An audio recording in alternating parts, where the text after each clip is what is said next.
had the post-mortem, if you will, yesterday. The Lakers, after being eliminated in the first round for the second straight year, this time with Luka Doncic as LeBron's running mate.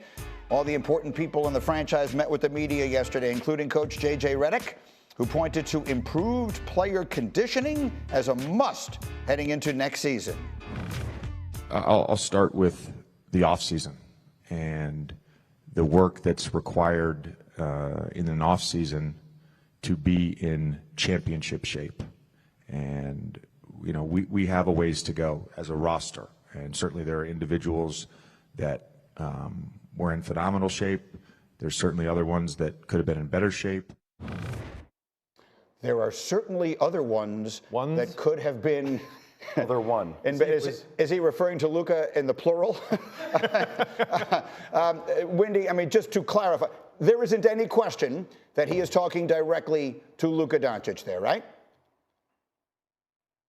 Yeah, I mean, I can see Nico Harrison sort of lighting a cigar watching that press conference. But, I mean, you know, I'm a Cleveland Browns fan. You know, those people wear those jerseys who have all the list of quarterbacks for the last 30 years. This could be done with all of the coaches in Luka Doncic's life, dating to when he was a teenager, who would say this thing to him at the end of every season. You can say it about Jason Kidd. You could say it about Rick Carlisle. They told it to him in Slovenian. They told it to him in Spanish. He's an absolutely brilliant player, and year over year over year, they've said if he would come back in championship shape, he would be unstoppable.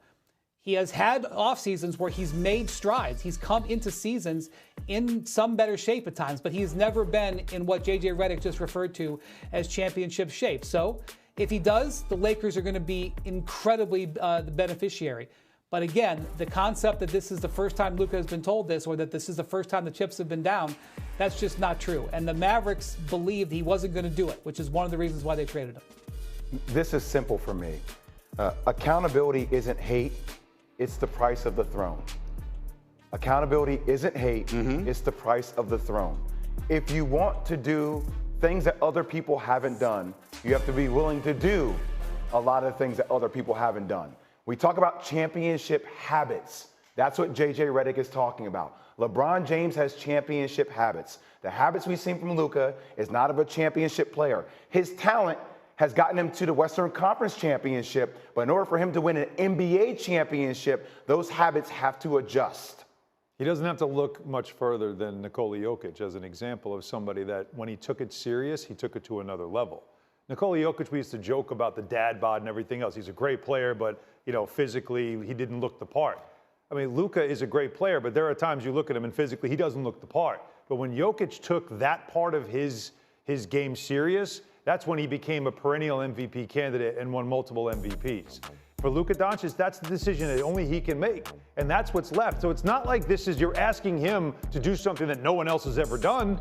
You're asking him to do something that the greats do. If you love the game and respect the game, you give to the game everything you have, and that includes being at your best. Now, he has also spent a lot of his off seasons playing international basketball for the reasons because his country's always trying to qualify for world championships and the Olympics.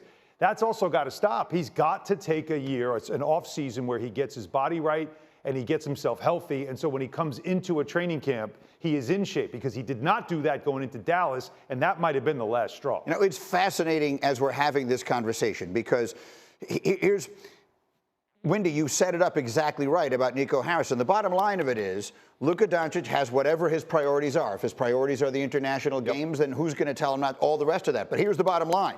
If I'm going to give you, what is the Lakers max they can give him now? $220 million? That's what this is, right? They can't do what. Yeah. 230. If I'm going to give you $230 million, the minimum I expect is that you're going to be in the best shape you can physically possibly be in. That is the very least I think I have a right to expect from you in exchange for $230 million. No one's telling him he has to change his priorities. What they're telling him is, if you want $230 million, then you're going to have to change your priorities. Yes, and an executive shouldn't be grabbing a beer from your hands after a game. But they're going to do it. Yes. The bottom line of it is, though, Winman, they're going to do it. In the same way that New Orleans, everyone told me, well, the Pelicans have to give Zion all the money, and they gave him all the money, and so there was no reason he needed to change anything if he didn't want to. They're going to give him $230 million, and then Luka will do whatever Luka chooses to do, Wendy, and that's I don't know what that will be, but it's going to be up to him. He's already got a $200 million contract. Right. And he's on one right now. So again, like, it may happen. Like, he's only 26, Yeah.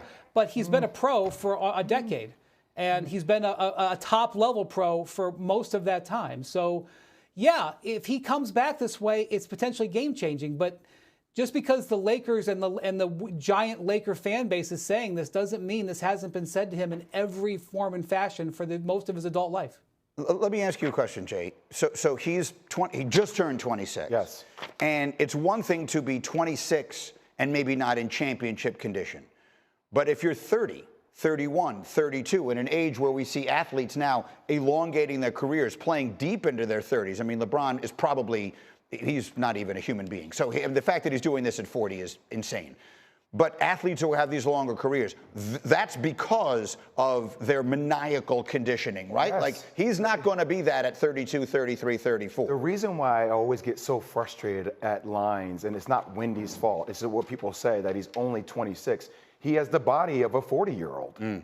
Right? So, like, when you've been in the league and you've been a pro for 10 plus years, those are like dog years. You're not coming into the situation fresh. So can you get your body right, and then how long can it sustain? That's a big challenge. I don't mean to laugh, about. but when you said that he's 26 and has the body of a 40-year-old, and LeBron is 40 and has the body of a 26-year-old. Exactly. That's literally what they have. Yeah, but think about it. You just said he's only 26. When he's 26, grow up, right? It's time to grow up. Like, stop being lazy about it. So take your craft seriously. Playing pickup basketball gets you in shape when you're in high school.